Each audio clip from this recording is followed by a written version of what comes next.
জয় গুরু। সবাইকে লাড্ডু গোপাল চ্যানেলে অনেক অনেক স্বাগত জানাই। গুরুদেবকে প্রণাম জানিয়ে, মাতা পিতাকে প্রণাম জানিয়ে আজকের এই বিশেষ পাঠ শুরু করছি। আজকে প্রার্থনা নিয়ে কথা হবে।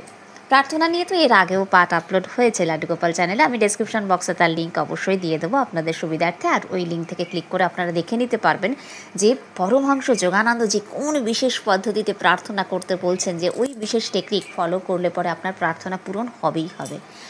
আর এছাড়া আমরা তো বেশ কিছু টেকনিকের কথা বলছি বারংবার, বা সেগুলো নিয়ে কোর্স বা ক্লাসও চলছে।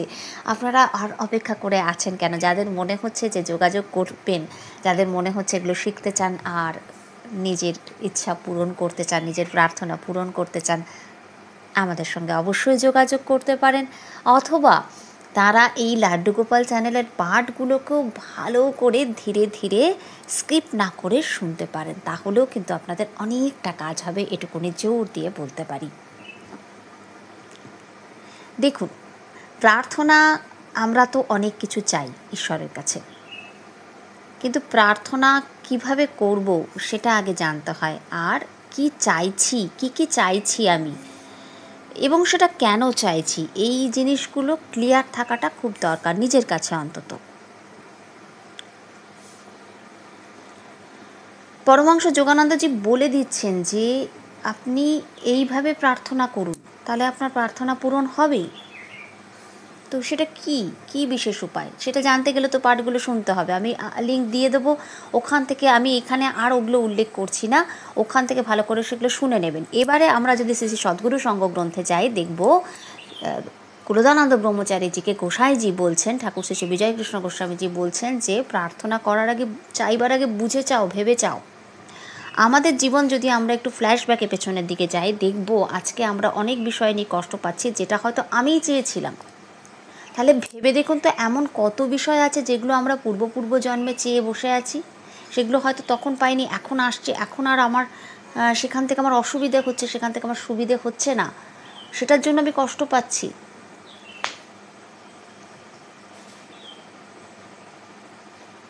হয়তো 5 বছর 6 বছর আগে আমি খুব চাইতাম যে অমুকজন আমার বন্ধু হোক বা বান্ধবী হোক, তাকে বেশ ভালো লাগছে, তার এনার্জির সঙ্গে আমার বেশ মিলছে, কথা বলতে ভালো লাগছে, রাত দিন হয়তো তার সাথে কথা বলছি, বা সময় পেলেই তাকে ফোন করছি, বা তিনিও আমাকে ফোন করছেন। সামান্য একটা ঘটনা ঘটলো, ভুল বোঝাবুঝি হলে কেটে গেল, কিন্তু ওই যে 5-6টা বছর যখন তার সাথে খুব একটা আঁট সম্পর্ক ছিল, তখন কতবার না ঈশ্বরের কাছে বলেছি যে হে ঈশ্বর, একে আমি মানে সারা জীবন যদি এর সঙ্গে বন্ধুত্ব থাকে, এর সঙ্গে যদি এই হয়, ওই হয়, তাই হয়, এ যদি আমাদের বাড়িতে আসে, আমার বেশ ভালো লাগবে, একে নিয়ে আমি এখানে যেতে চাই, ওখানে যেতে চাই, আমাদের ফ্যামিলি ফ্রেন্ড হয়ে উঠুক, ইত্যাদি ইত্যাদি। আমি একটা কথা বললাম, হে ঈশ্বর, অমুক জায়গায় যদি আমার ট্রান্সফার হয়, অমুক চাকরিটা যদি আমি করতে পারি, হয়তো আমার অমুক চাকরিতে 2 বছর বাদে বা 3 বছর বাদে কাজ করার সুযোগ হলো অমুক জায়গায়, তখন আমি দেখছি যে ওখানে আমি ভুল চেয়েছি, এসে আমার অসুবিধা করছে, আমি পারছি না অ্যাডজাস্ট করতে। তো আমাদের অনেক চাওয়া থাকে, যেটার জন্য আমাদের পরবর্তীকালে পস্তাতে হয়। তো সেই জন্য গোসাইজি কুলদানন্দ ব্রহ্মচারীজিকে বলছেন যে চাইবার আগে একটু ভেবে নাও, ভেবে চাও। তো এবারে এ তো গেল একটা দিক। আমরা যদি স্বামী সোমেশ্বরানন্দজির লেখায় পড়ি, তাহলে উনি কিন্তু খুব ক্লিয়ার কাট বলে দিচ্ছেন, খুব সহজ কিছু উপায় বা টেকনিক বলছেন, যেটাতে আপনাদের অনেক সুবিধা হবে যে কিভাবে প্রার্থনা করতে হয়, এবং আমাদের প্রার্থনা কেন পূরণ হচ্ছে না। তো জানতে গেলে পুরো ভিডিওটা স্কিপ না করে শুনুন, পুরো পাঠটা, আশা করি আপনাদের অনেক কাজে দেবে। বলছেন উনি যে মন্দিরে প্রতিমার দিকে মুখ করে বসুন। আপনি আপনার, সেটা গৃহ মন্দিরেও হতে পারে, আপনার ঘরে যে ছোট্ট ঠাকুরের জায়গাটা রয়েছে সেখানেও আপনি ওই দিকে মুখ করে বসুন। বসলেন, এবারে বলছে বাড়িতে যদি ইষ্টের কোনো ছবি থাকে অথবা গুরুদেবের যদি কোনো ছবি থাকে, তাহলে তার সামনে বসুন এবং কিছুক্ষণ তাকিয়ে থাকুন সেদিকে। এই তাকানোর সময় মনটাকে এদিকেই রাখবেন, মানে চারদিকে চোখটাকে ঘোরাবেন না, উনি বলছেন, কিন্তু একভাবে তাকিয়ে থাকুন এবং মনে করুন, এটা ভাবতে থাকুন যে আপনি যেমন তাকে দেখছেন, তিনিও কিন্তু আপনাকে দেখছেন সরাসরি, তিনি ওখানে উপস্থিত, আপনি এখন তার সামনে। তিনি আপনার সামনে, আপনিও তার সামনে, আর মাঝখানে কেউ নেই। আপনি তাকে দেখছেন, দেখতে দেখতে এটা ভাবুন যে তিনি আপনার দিকে তাকিয়ে আছেন। মিনিট দুয়েক এভাবে থাকুন। আপনি বসে আছেন আর ঈশ্বর আপনার দিকে তাকিয়ে আছে। এইভাবে থাকার পর কিছুক্ষণ বাদে আপনার প্রার্থনা শুরু করুন। আগেই বলতে শুরু করবেন না, আগে একটু স্থির হয়ে বসুন, বসে তার দিকে তাকান আর ভাবুন যে উনি আপনাকে দেখছেন। এই তো, আর কোনো কষ্ট নেই। আপনি জগৎ পিতা বা জগৎ মাতা বা জগৎ জননীর সামনে বসে আছেন, তিনি আপনার সামনে। এবার আপনার মন খুলে আপনি আপনার সব কিছু তাকে গড় করে বলবেন। তার আগে একটু ঠান্ডা মাথায় ভেবে নিন উনি আপনাকে দেখছেন, সব কথা শুনছেন। বিশ্বাস করুন মন থেকে।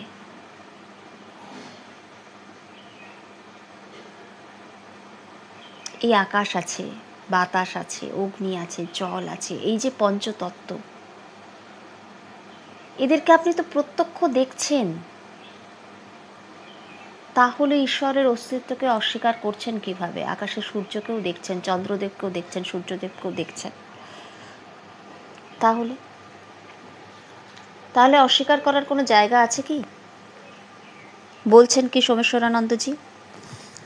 এরপর আপনার প্রার্থনা শুরু করুন। আপনি প্রার্থনা করছেন আর ঈশ্বর আপনাকে দেখতে দেখতে আপনার প্রার্থনা শুনছে, এটা মনে মনে ভাবুন। 5-7 মিনিট আরও প্রার্থনা করুন। কি প্রার্থনা করবেন? টাকা, গাড়ি, বাড়ি, রোগ নিরাময়, বিপদ দূর করা ইত্যাদির জন্য অনেকে প্রার্থনা করেন। ভগবানের কাছে যে কোনো বিষয়ে চাওয়া যায়, কিন্তু সকাল সন্ধ্যা নিত্য যখন উপাসনায় বসছেন তখন আধ্যাত্মিক বিকাশের জন্য প্রার্থনা করতে বলছেন স্বামী সোমেশ্বরানন্দজি। বাকি জিনিস তো চাইবেন, তিনি তো আছেন দেওয়ার জন্য। একজন সাধুর কাছে শুনেছি তার প্রার্থনার কথা। জপ করতে বসার আগে প্রথমে তিনি ঈশ্বরের কাছে প্রার্থনা করতেন, হে ঈশ্বর, তোমার চরণে আমার যাতে ভক্তি বিশ্বাস হয় এই আশীর্বাদ করো। জ্ঞান, ভক্তি, বিবেক, বৈরাগ্য বা অন্য কোনো সাধন বলেই আমি শক্তিশালী নই। হে প্রভু, তুমি আমাকে এসব দাও। তোমাকে এ জীবনে পেতে গেলে যে সাধনার প্রয়োজন সেটা তুমি কৃপা করে আমাকে দিয়ে করিয়ে নাও। এই যে কথাটা, করিয়ে নাও, তোমার স্তব, তোমার স্তুতি। আমরা কি বলি? আমি তোমার এত স্তুতি করছি, এত স্তব করছি, তাও তুমি আমাকে কৃপা করছো না। আরে বাবা দূর, আমি করার কি? হে প্রভু, কৃপা করে তুমি যে আমাকে দিয়ে এগুলো করিয়ে নিচ্ছ তার জন্য তোমাকে অনেক অনেক ধন্যবাদ। এমনটা যদি আমরা বলতে পারি। না, সোমেশ্বরানন্দজি এই জায়গাটা উল্লেখ করেননি। আমি পাঠের বাইরে গিয়ে আমার যেটা মনে হচ্ছে এই প্রসঙ্গে বা যেটা তিনি মনে এনে দিচ্ছেন সেটুকুনি শুধু আপনাদের সঙ্গে শেয়ার করছি যে হে প্রভু, কৃপা করে তুমি আমাকে দিয়ে করিয়ে নাও। তুমি পরম দয়ালু। সোমেশ্বরানন্দজির কথাতে এবারে আবার আসি। উনি বলছেন যে ওই সাধু কি বলতেন, তুমি পরম দয়ালু, আমাকে সৎ বুদ্ধি দাও। আমরা বলি আমাকে বুদ্ধি দাও, বিদ্যা দাও। কী রকম বুদ্ধি দেবে? সৎ বুদ্ধি। সুমতি আর কুমতি, বিভীষণজির কথাতে যদি আমরা যাই, শ্রীরামচরিতমানস গ্রন্থে উনি বলছেন যে দুটোই মানুষের মধ্যে থাকে। যেখানে ম্যাটার সেখানে অ্যান্টি ম্যাটার, যেখানে গুড এনার্জি সেখানে ব্যাড এনার্জি। অবশ্যই আমাদের মধ্যে দুটোই আছে, সত্য রজ তম, তিনটে গুণই তো আছে, সবার মধ্যে আছে। কিন্তু কখন কোনটা প্রবল হয়ে উঠছে বা কখন কোনটার প্রভাবে আমরা কোন কাজ করছি, এই জায়গাটা তো বুঝতে হবে। তুমি আমাকে সদ্বুদ্ধি দাও, শ্রদ্ধা দাও, জ্ঞান, ভক্তি, বিবেক, বৈরাগ্য দাও। প্রার্থনা শেষে কল্পনা করুন যে ইষ্ট আপনাকে দেখতে দেখতে ওই দিব্য গুণের সঞ্চার করছে, আপনার মনকে শুদ্ধ করছে, আপনার শরীরকে শুদ্ধ করছে, আপনার চিত্তকে নির্মল করছে, আপনার আচার বিচার সব কিছুকে শুদ্ধ করছে। আপনি সেই পরম পিতার সন্তান, আপনাকে প্রভু কৃপা করছে। আপনি এটা মনে মনে ভাবুন যে ঈশ্বর আপনার সামনে আর তিনি আপনাকে আশীষ দিচ্ছেন। আপনার অন্তঃকরণ, আপনার মনটা খুব ঠান্ডা শীতল হয়ে যাচ্ছে, তৃপ্ত হচ্ছেন, আপনি শান্তি পাচ্ছেন। এবং এটাকে ভাবুন যে আপনার মধ্যে পবিত্র গুণের সঞ্চার করে দিচ্ছেন ঈশ্বর। ফিল করুন এটাকে। আর এটা আরও ভালো হয় যদি আপনারা গভীরভাবে শ্বাস নেন না, তখন যদি এটাকে চিন্তা করেন, খুব এটা ভালো কাজ দেয়। কিছুক্ষণ চোখ বন্ধ করুন, অনুভব করার চেষ্টা করুন যে ওই গুণগুলো আপনার শরীরকে সতেজ করছে, আপনি সতেজ হয়ে উঠছেন, শক্তিতে, ঈশ্বরের শক্তিতে বলীয়ান হয়ে উঠছেন, পবিত্র হয়ে উঠছেন, আপনার মনকে সতেজ করে তুলছে। প্রার্থনা বলছেন যে তিনি 3 রকমের হতে পারে। প্রথমত আবেদনমূলক, এটা দাও ওটা দাও বলে ঈশ্বরের কাছে প্রার্থনা করা। পরীক্ষায় ভালো ফল দাও, চাকরিতে প্রমোশন দাও, রোগ সারিয়ে দাও, বিপদ কাটিয়ে দাও, ইত্যাদি ইত্যাদি। ছেলে যেন জয়েন্ট এন্ট্রান্স হয়ে চান্স পায়, ও বেটাকে জেলে পাঠাও, কলকাতায় যেন বদলি হয়ে যায়, প্রথম সন্তান যেন ছেলেই হয়, লটারিতে যেন প্রাইজ পাই। মানুষ কত কিছু না চাইছে ভগবানের কাছে, অবশ্যই চাইবেন।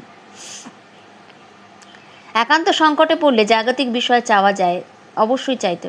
সংকটে পড়েছি, অসুবিধায় পড়েছি, তাকে বলবো না তো কাকে বলবো, ঠিক আছে। কিন্তু সোমেশ্বরানন্দজি বলছেন হুট বলতে ঝুট, বারবার তাকে এইভাবে ছোটোখাটো বিষয়, যেটা হয়তো আপনি আপনার নিজেই করে ফেলতে পারেন, কারণ ঈশ্বর প্রত্যেকের মধ্যে অনন্ত শক্তি দিয়েছেন। আপনি চেষ্টা করুন সেটাকে কাজে লাগানোর, প্রার্থনা করুন, প্রার্থনা করে নিজের এই শক্তিটাকে কাজে লাগান। সবসময় নিশ্চেষ্ট হয়ে বসে থেকে ঈশ্বর তুমি করে দাও, হে গুরুদেব তুমি করে দাও, করিয়ে নাও, কৃপা করে করিয়ে নাও, কৃপা করে তুমি তৈরি করে নাও, গড়ে পিঠে তৈরি করে নাও। তো বলছেন ছোটোখাটো বিষয়ের জন্য আপনি মানে এই যে প্রার্থনা করছেন, এতে তো শক্তিও লাগছে, আপনি ঈশ্বরের কাছে প্রার্থনা করছেন, এবং এতে আত্মবল বা মনের বলটা কমে যায়। যেমন ধরে নিন, এবং অনেক সময় নিজের ইচ্ছে পূরণের জন্য আপনি বিপদও ডেকে আনছেন, মানে আপনি তো বুঝতে পারছেন না যে পরে আপনার জন্য কোনটা মঙ্গলজনক হবে, আগে তো চেয়ে বসে রইলেন অনেক। সেই জন্য বলছি একটুখানি ভেবে নাও। আপনি সুন্দরী স্ত্রী পাওয়ার জন্য প্রার্থনা করলেন, উপযুক্ত ধর্মসঙ্গিনী, জীবনসঙ্গিনী, বন্ধু, সেটা না বলে আপনি চাইলেন কি সুন্দরী স্ত্রী। ধরা যাক আপনার প্রার্থনা ঈশ্বর পূর্ণ করলো, আর তারপর সেই সুন্দরী স্ত্রী তার সৌন্দর্য রক্ষা করার জন্য এত এত কসমেটিক্স ব্যবহার করছে, এত এত সাজগোজের জিনিস কিনছে, যে আপনার মাইনের অর্ধেক টাকা সেখানে চলে যাচ্ছে। সোমেশ্বরানন্দজি বলছে, আমি বলছি না, প্রসাদান দ্রব্য কিনতে কিনতে আপনার বেতনের অর্ধেক টাকা খরচা হতে লাগলো। আপনার তখন রাগ ধরবে, বলবে ধুর বাবা, এই কত মেকআপ করে, কত সাজগোজ করে রে বাবা। আজকাল আমরা, আগে যে শৃঙ্গার করতে বলা হতো মেয়েদেরকে, তো এখন সে শৃঙ্গারটা এসে দাঁড়িয়েছে, বা সাজগোজ করতে বলা হতো, তো সেটা এখন এসে দাঁড়িয়েছে লিপস্টিক, নেল পালিশ, ঠিক আছে, আইশ্যাডো, আইলাইনার, নেল পালিশ, এ সমস্ত আরও কত কি সব আছে, নানান ধরনের ক্রিম। প্রয়োজন অবশ্যই আছে সাজগোজ বা শৃঙ্গার করার, কিন্তু কসমেটিক্স ব্যবহারের কথা কিন্তু কোনো শাস্ত্রে উল্লেখ করা নেই যে আপনি আইলাইনার ইউজ করবেন, আইশ্যাডো ইউজ করবেন। অনেক মেয়েরাই দৈনন্দিন জীবনে এগুলোকে ব্যবহার করে, রোজ, অকেশনালি, এক একটা দিন নয়, বেশিরভাগ দিন বাইরে বেরোতে গেলেই এগুলোর ব্যবহার করছেন। কিন্তু এই শৃঙ্গারের কথা কিন্তু বলা হয়নি।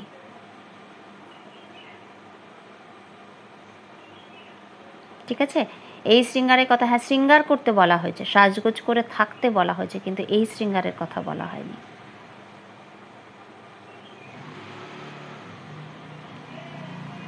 বলা হয়েছে যে আগেকার দিনে আমি শুনেছি যে হাতে আংটি পরা, বা কানে দুল পরা, গলায় হার, হাতে চুড়ি, ঠিক আছে, টিকলি, মাংটিকা যেটাকে বলে, সিঁদুর বিবাহিত মেয়েদের ক্ষেত্রে, তারপর পায়ে নূপুর, পায়ের আংটি, এগুলো প্রত্যেকটা অঙ্গের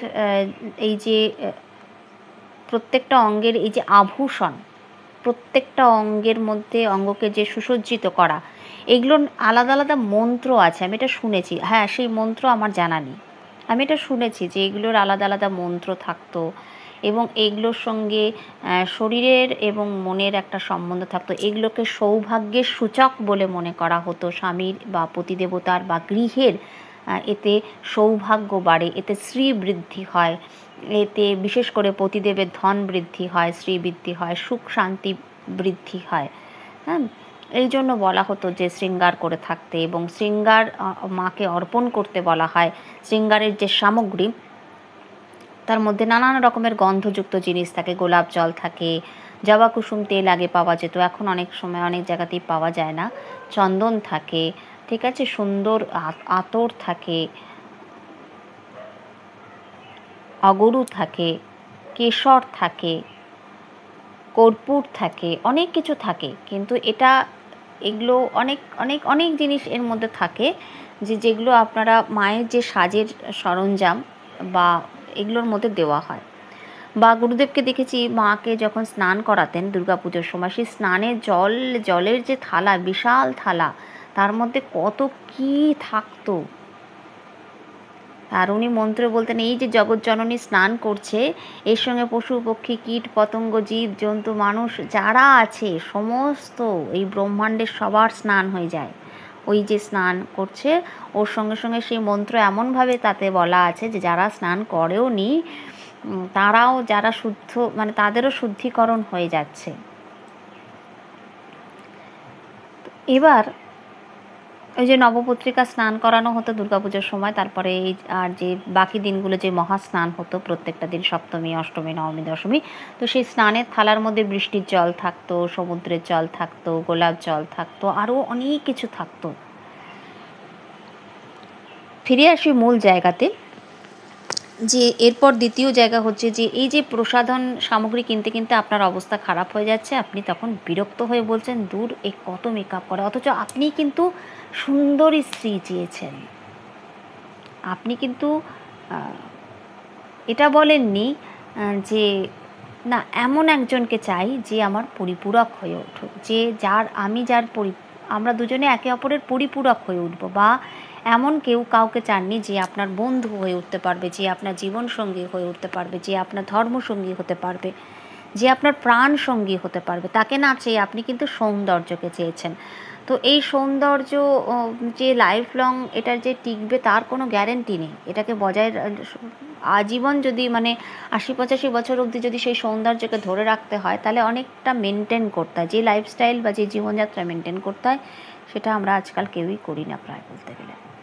তাহলে সেই শক্তি আপনার সেই সৌন্দর্য থাকবে যদি সে যোগের রাস্তায় যায় এবং খুব সংযমভাবে জীবনযাপন করে, খুব তার সমস্ত কিছু আচার বিচার, খাওয়া দাওয়া, চলাফেরা সব যদি খুব সংযত হয়, খুব যদি মাপা হয়, এবং শ্বাসকেও যদি সে খুব ধরে মানে শ্বাসের অপব্যবহারও যদি সে না করে, এবং আরও অনেক কিছু আছে মানে খাদ্যাভ্যাস বিশেষ করে, তো তাহলে তার সেই সৌন্দর্যকে সে ধরে রাখতে পারবে। নচেত কিন্তু সেই সুন্দরী স্ত্রী আপনি চাইছেন, ঠিক আছে আপনাকে ঈশ্বর দিল, কিন্তু তারপর আপনি তো বাকি জিনিসগুলো চাননি। এই সৌন্দর্যটাকে মেনটেন করতে গিয়ে সে এই যে জিনিসপত্রগুলো কিনছে, তখন আপনার সুন্দরী স্ত্রী ভালো লাগছে না, তখন আপনার বিরক্ত লাগছে, অথবা আপনার স্ত্রী অতিরিক্ত সুন্দর এবং তখন যখন আরও অনেকে আকৃষ্ট হয়ে পড়ছে তার দিকে, তখন আপনার কিন্তু মনের কোণায় এসে যাচ্ছে যে এত সুন্দর না হলেও পারতো, এত সুন্দর বলেই এর প্রতি অন্য পুরুষ মানুষেরা আরও আকৃষ্ট হয়ে পড়ছে, খুব মুশকিলে পড়ে যাচ্ছে, একে আমি কি করে সামলে রাখবো। এরকম নানান কিছু আমাদের নিজেদের চাওয়ার জন্য অনেক সময় আমাদের অনেক অসুবিধে এসে যায়, তাই চাইবার আগে একটু ভেবে চাওয়া। নেক্সট কি আরেকটা কি বলছেন, দ্বিতীয় রকমের প্রার্থনা। এই তো গেল প্রথম রকমের প্রার্থনা, চাওয়া, আবেদন করা। দ্বিতীয়ত হচ্ছে স্তবস্তুতি। এতে ঈশ্বরের শক্তি, ঐশ্বর্য, গুণ, কাজ ইত্যাদির বর্ণনা করে আশীর্বাদ চাওয়া হয়। ইত্যাদির বর্ণনা করা হচ্ছে, তার স্তুতি করা হচ্ছে। স্তবস্তুতিতে তার শক্তি, তার ঐশ্বর্য, তার গুণ ইত্যাদির কথা বলা হচ্ছে এবং লাস্টে গিয়ে কৃতজ্ঞতা জ্ঞাপন করা হচ্ছে, আশীর্বাদ চাওয়া হচ্ছে। 3 রকমের হচ্ছে আধ্যাত্মিক বিকাশের জন্য। এতে ভক্তি, বিশ্বাস, চিত্ত যাতে শুদ্ধ হয়, মুক্তি ইত্যাদি চাওয়া হয় ভগবানের কাছে। তো সোমেশ্বরানন্দজি বলছেন যে প্রার্থনাই করুন একাগ্র হয়ে করবেন। আপনার মন চারদিকে ছুটছে, তখন কি হচ্ছে, মনের শক্তিগুলো ভাগ হয়ে যাচ্ছে, তো চারদিকে ছড়াচ্ছে তো শক্তিটা, কিন্তু এই শক্তিটা যদি এক কেন্দ্রীভূত হয়, একটা দিকে যদি আপনার ফোকাসটা থাকে, দেখবেন খুব বেশি মনোযোগ দিয়ে আমরা অনেক সময় যখন সিনেমা দেখি, তখন সেই ছোটোবেলায় দেখা একটা সিনেমা আমাদের বহুদিন অবধি মনে থাকে। কেন? মনের শক্তিটা তখন কেন্দ্রীভূত ছিল, একটা জায়গায় ফোকাসটা খুব ভালো ছিল। যখন সেই ফোকাসটা খুব ভালো হবে, আপনি মানে ছড়িয়ে যাবে না আলোটা। যেমন একটা ছোটো ঘর, ধরুন একটা ছোটো ঘর, সেখানে আপনি একটা বাল্ব জ্বেলেছেন, আলোটা জোরালো লাগে না? একটু বেশি পাওয়ারের বাল্ব জ্বাললে পরে কিন্তু ওই বেশি পাওয়ারের বাল্বটা একটা বিশাল হল ঘরে জ্বেলে দিন, ওই বাল্বটাতে কিন্তু আলোটা কম মনে হবে। কেন? ওটা ছড়িয়ে যাচ্ছে। এটাও তাই, আপনার মনের শক্তিগুলো যখন আরও অনেক দিকে ছড়াচ্ছে না, তখন কিন্তু পুরো শক্তিটা ওই বিষয়টার দিকে যেতে পারছে না। ফুল এফর্ট দিয়ে যদি আপনি প্রার্থনা করেন শুধু একটা দিককে মাথায় রেখে, তখন কিন্তু ওই যে প্রচণ্ড শক্তি বা ঊর্জা, ওটা কিন্তু আপনাকে ওই জিনিসটা আকর্ষণ করে এনে দেবে, আপনি যদি ফুল ফোকাস দিতে পারেন সেখানে। তো বলছেন ব্যাকুলতা লাগবে, আকুলতা যত বাড়বে প্রার্থনা তত শক্তিশালী হবে। আপনার প্রার্থনার ধরন আকুল হয়ে চাওয়া, ব্যাকুল হয়ে চাওয়া, মরিয়া হয়ে চাওয়া, ঠিক আছে? তো মন খুলে কথা বলবেন। সোমেশ্বরানন্দজি বলছেন, যেটা আমি আগেও ভিডিওতে বা পাঠের মধ্যে বারবার বলেছি, যে মন খুলে কথা বলবেন তাকে। আপনার প্রার্থনার মধ্যে খুব দরকার আন্তরিকতা থাকা। মাতৃভাষাতে প্রার্থনা করুন। হ্যাঁ, আপনি উপনিষদের কথা পাঠ করতে পারেন, বেদের কথা পাঠ করতে পারেন, অনেক জায়গাতে অনেক রকমের প্রার্থনা বা কিছু বলা আছে, আপনি বলবেন, অবশ্যই বলবেন সেগুলো, কিন্তু বা মন্ত্র বললেন কোনো, তো সেটার অর্থ ভাবার্থটা জানাটা খুব দরকার। না হলে ওই আন্তরিকতা ব্যাপারটা আসে না। আপনি যদি তার অর্থই না বুঝলেন, তাহলে কী চাইছেন সেটা যদি ক্লিয়ার না থাকে, কেন চাইছেন সেটা যদি ক্লিয়ার না থাকে, তাহলে সেই প্রার্থনায় সেই জোরটা আসে কি? আসে না। আমরা আসছি এবারে আরও একটু পরের দিকে। সোমেশ্বরানন্দজি বলছেন যে তাঁর কাছে প্রার্থনা করতে হয়। শ্রীরামকৃষ্ণদেব কী বলতেন? ভক্তি দাও, বিশ্বাস দাও। শ্রীরামকৃষ্ণদেবের একটা প্রার্থনার কিছু অংশ তিনি তুলে ধরেছেন। তিনি বলছেন, মার পাদপদ্মে হাত জোর করে বলেছিলাম, এই লও তোমার অজ্ঞান, এই লও তোমার জ্ঞান, আমাকে শুদ্ধা ভক্তি দাও, এই লও তোমার সূচি, এই লও তোমার অসুচি, আমাকে শুদ্ধা ভক্তি দাও, এই লও তোমার পাপ, এই লও তোমার পুণ্য, সব নিয়ে নাও, আমাকে কি দাও? শুদ্ধা ভক্তি দাও। এই লও তোমার ভালো, এই লও তোমার মন্দ, আমাকে শুদ্ধা ভক্তি দাও। এই লও তোমার ধর্ম, এই লও তোমার অধর্ম, আমাকে শুধু শুদ্ধা ভক্তি দাও।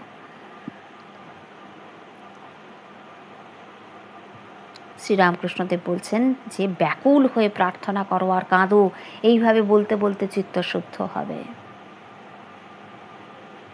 সঙ্গীতের মাধ্যমে প্রার্থনা করা যায়, যাদের এমনিতে মন বসছে না, ভজন।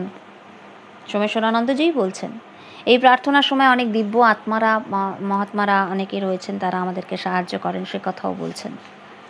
এবারে কি প্রার্থনা বিফল হচ্ছে কেন, সেটাও উনি বলছেন। কেন? কোনো কোনো ব্যক্তি প্রশ্ন করেন, অভিযোগ করেন, ঈশ্বর যদি করুণাময় হয়, প্রেমময় হয়, তবে তিনি আমাদের প্রার্থনা শোনেন না কেন? আমরা যা চাই সেটা উনি দেন না কেন? উত্তরটা হচ্ছে প্রেমময় ঠিকই, কিন্তু ন্যায়পরায়ণও। আবারও প্রশ্ন, আমি পাপী হতে পারি, কিন্তু প্রেম তো অসীম, তিনি আমাকে ক্ষমা করেন না কেন? আরও যুক্তিপূর্ণ প্রশ্ন হচ্ছে যে প্রেমময় এবং ন্যায়পরায়ণ একসঙ্গে কি হওয়া যায়? আদালত তো ন্যায়পরায়ণ, সেখানে প্রেমের কোনো স্থান নিয়ে আবেগগ্রাহ্য হয় না।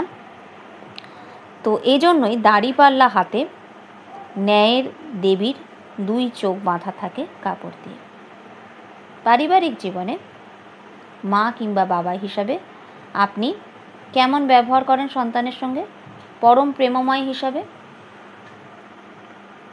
সন্তানের সুখের জন্য, নিরাপত্তার জন্য, তাঁর স্বার্থে আপনি সব কিছু ত্যাগ করতেও কিন্তু রাজি। নিজের প্রাণের থেকে বেশি ভালোবাসেন সন্তানকে, অথচ আপনি তাকে এত ভালোবাসেন, কিন্তু যা চায় তাই কি দিয়ে দেন?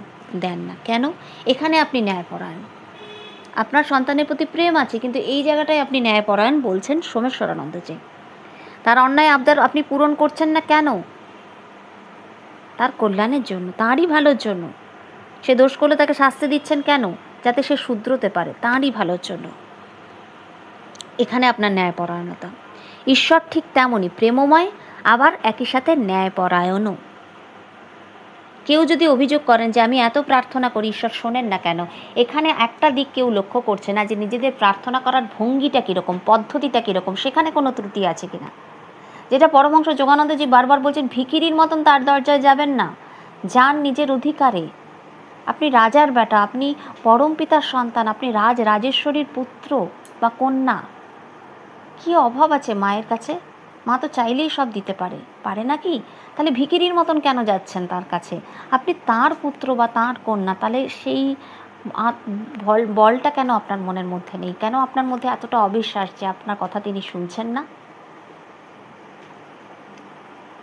এর একটা দিক আপনারা লক্ষ্য করছেন না, যে আপনাদের প্রার্থনায় ত্রুটি আছে। সাধারণ মানুষের প্রার্থনা কীরকম? বড়জোর বিপদে পড়লে, তীব্র চাহিদা মনে উঠলে আকুলভাবে প্রার্থনা করে, আশা করে খুব তাড়াতাড়ি সেটা পূর্ণ হবে। আর দৈনন্দিন ব্যাপারে সকাল সন্ধ্যায় বসে কালী মন্দিরের পাশ দিয়ে যেতে যেতে বা দুর্গাপূজা অঞ্জলি দেওয়ার সময় 2 মিনিটের জন্য ঝটপট প্রার্থনা সেরে নেয় যে এটা দাও। এই সময় মনে ভক্তি থাকলেও প্রার্থনা করে মনের উপরিতল দিয়ে, ক্যাজুয়ালি, জাস্ট মনের উপরিতলটা, পুরোটা দিচ্ছে না। বা শুধু বাক্যটা, মুখের জিহ্বা বৈখরি স্তরে থেকে যাচ্ছে, বাকি যে অংশগুলো থাকে সেগুলো ডিসকানেক্টেড। পুরো শক্তিটা দিয়ে প্রার্থনা করছে না, ক্যাজুয়ালি বলছে, গতানুগতিকভাবে, যান্ত্রিকভাবে। প্রার্থনার উপযোগী মন তৈরি হচ্ছে না, তার তৈরি নয় তার, সেই জন্য সে করতে পারছে না। মন্ত্রজপ করতে করতে তৈরি হয় মন্ত্রজপের উপযোগী রূপে মন, ফলে মন্ত্র চৈতন্যের পথে সে এগিয়ে যায়। কিন্তু এজন্য জপ করতে হয় প্রতিদিন, মনের গভীরে এর অনুসরণ হওয়া চাই। এই জন্য জপ করার পদ্ধতিও আছে। তো ধারণা প্রসঙ্গেও একই কথা এবং প্রার্থনার ব্যাপারেও একই কথা। যে মাঝে মাঝে মনের উপরিতল দিয়ে জপ করে তার মন হঠাৎ আকুল হয়ে প্রার্থনা করলে সেই প্রার্থনা কার্যকরী হওয়ার সম্ভাবনা কম। মনের উপরিতল দিয়ে ক্যাজুয়ালি তো ঈশ্বরের কাছে বলছে, তার সেই বিশ্বাসটা নেই, মানে একটা দুমন হয়ে, প্রথমেই একটা দুমন থাকে আমাদের, বলছি তো, শুনছে কি আদৌ, দেখি বলে দেখি কি হয়, বলছি তো। তো সেই জোরটাই আমাদের, সে জোরটা কোথায় যে না বলেছি ঠিক কাজ হবে। কি চাইছি সে বিষয়েও আমাদের ক্লিয়ার নেই, কেন চাইছি সে বিষয়েও আমাদের ক্লিয়ার নেই। অনেক সময় অন্যের দেখা দেখি আমরা এটা চেয়ে ফেলি, অমুককে তুমি এটা দিয়েছো আমাকেও এটা দিতে হবে। তো অমুকের জন্য হয়তো ওটা দরকার, আপনার জন্য হয়তো দরকার নেই, বা আপনি সেটা পাওয়ার যোগ্যতা আগে অর্জন না করলে এখনই যদি দিয়ে দেয় আপনি তো তার মর্যাদা দিতে পারবেন না, বা সেটাকে রাখতে পারবেন না, নষ্ট করে ফেলবেন। সেই জন্য ছোটো বাচ্চাদের হাতে, 6 মাসের একটা বাচ্চা, তার হাতে কি মোবাইল দেওয়াটা ঠিক হবে? সে তো জানে না, সে তো তুলে আছাড় মেরে দিতে পারে, ফেলে দিতে পারে। আমি একটা বাচ্চার কথা জানি যে ওর ওপরেই দিয়েছিল পটি করে, মোবাইলের ওপরে। মোবাইলটা খারাপ হয়ে গেছে, তার কাছে মোবাইলের কি গুরুত্ব কি সে বোঝে কি? আমাদের ক্ষেত্রেও এরমই ব্যাপারগুলো হয়, এবং আমাদের পূর্ব কর্মেরও একটা ব্যাপার থাকে, সেই অনুযায়ীও আমরা কতটা পেতে পারি না পেতে পারি সেটা বুঝে দেওয়া হয়, কতটা আমরা ডিজার্ভ করি সেটা বুঝে দেওয়া হয়। এই জন্য যারা নিত্য নিয়মিত গভীরভাবে জপ ধ্যান করেন তাদের প্রার্থনা বেশি কার্যকরী হয়, খুব গভীরভাবে, যাদের মনটা যাদের তৈরি না, বেশিক্ষণ সময় লাগে না, একটা কিছু ভাবতে না ভাবতেই সেটা ঘটিত হতে শুরু করে দেয়। তার মধ্যে তত্ত্বগুলো খুব ভালো মানে ব্যালেন্স থাকে, তাদের শ্বাসের ওপরে খুব দখল যাদের থাকে, তাদের মনের মধ্যে একটা কিছু আসা মাত্রই দেখা যায় যে যত বেশি পিউরিফাই হতে থাকে মানুষ, যত বেশি শুদ্ধ হতে থাকে, তত তার প্রার্থনা দ্রুত কার্যকরী হয়।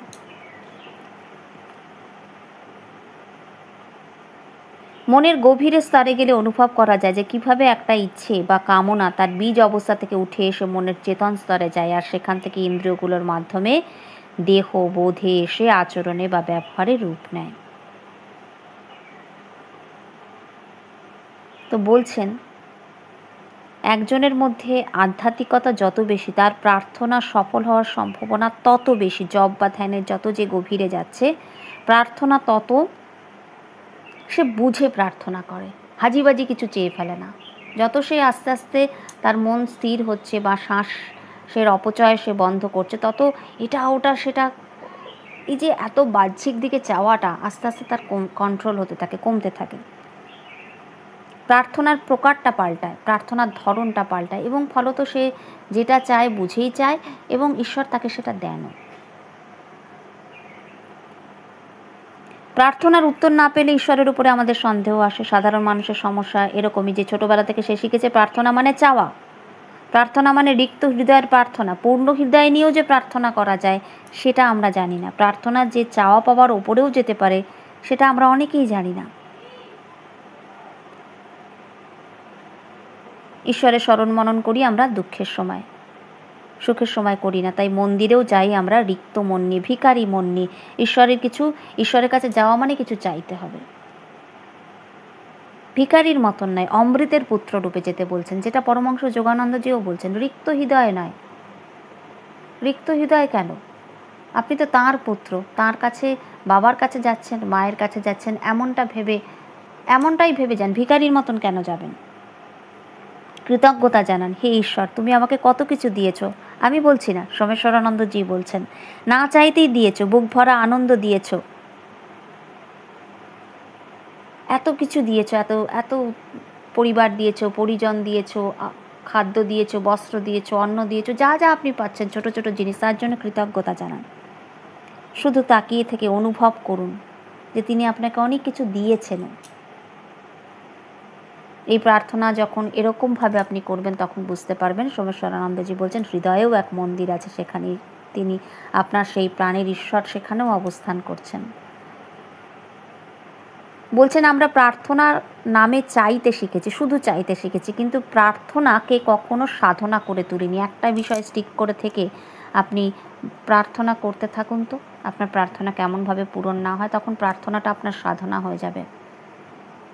নিজের জীবনটা সুন্দর হয়ে উঠতে পারে আপনার এই প্রার্থনার মাধ্যমে। আপনার অরা মানে খুব স্ট্রং হয়ে যেতে পারে এই প্রার্থনার মাধ্যমে। তো আমাদের প্রার্থনা পূরণ কেন হয় না আমরা তো বুঝতে পারলাম যে আমাদের নিজেদের বলার মধ্যে বা চাইবার মধ্যেই গণ্ডগোল আছে, সেজন্যই আমাদের প্রার্থনা পূরণ হয় না। আজ আমাদের একটা জিনিস ভালো লাগে, কাল সেটা ভালো লাগছে না। অনেককে দেখেছি যে ভালোবেসে পছন্দ করে বিয়ে করছেন, কিন্তু 5 বছর 6 বছর 7 বছর 8 বছর বা 10 বছর পেরিয়ে যাওয়ার পর পতি পত্নীর নামে নিন্দে করছে, পত্নী পতির নামে নিন্দে করছে, বা দুজনে একসাথে না করলেও একজন করছে। এই তো অবস্থা। এই যদি ভালোবাসার নমুনা হয়, এই যদি প্রেমের নমুনা হয়, তাহলে আর কিছু বলার থাকে কি?